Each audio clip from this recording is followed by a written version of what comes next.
আজকের গল্প ক্যাম্পেইন। এক মন্ত্রী মৃত্যুর পর পরজগতে গেল। সে যখন স্বর্গে ঢুকবে তখন তাকে স্বর্গের দেবতা বলল, স্বর্গে কিছু সংস্কারের কাজ চলছে, তুমি দুদিন শুধু নরকে ঘুরে আসো, এরপর স্বর্গে ঢুকো। মন্ত্রী রাজি হলো। নরকে যমরাজ তাকে সাদর আমন্ত্রণ জানালো। এরপর সে তাকে নরকে ঘুরে দেখাতে লাগলো। মন্ত্রী অবাক হয়ে দেখতে লাগলো। এতদিন তার ভুল ধারণা ছিল আসলে নরক অনেক সুন্দর।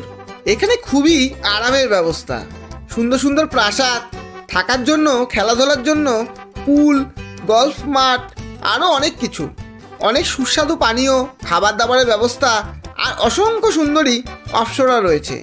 মানুষ অনেক আরামে আছে এখানে। মন্ত্রী দুদিন নরকে খুব আরামেই কাটিয়ে দিলেন। দুদিন পর স্বর্গের দেবতার কাছে গিয়ে মন্ত্রী বলল যে সে নরকেই থাকতে চায়। দেবতা অবাক হয়ে তাকে জিজ্ঞেস করলো, তুমি সত্যি ওখানে থাকতে চাও? মন্ত্রী বলল, হ্যাঁ অবশ্যই। মন্ত্রীর কথা শুনে দেবতা রাজি হলো। কিন্তু এরপর মন্ত্রী নরকে গিয়ে দেখলো যে নরক পুরো অন্যরকম। কোনো সুন্দরতাই নেই, শুধু আগুন আর কয়লা।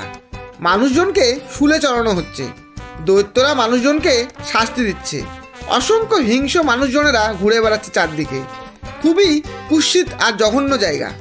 মন্ত্রী অবাক হয়ে যমরাজকে জিজ্ঞেস করলো, নরকের এই হাল কেন?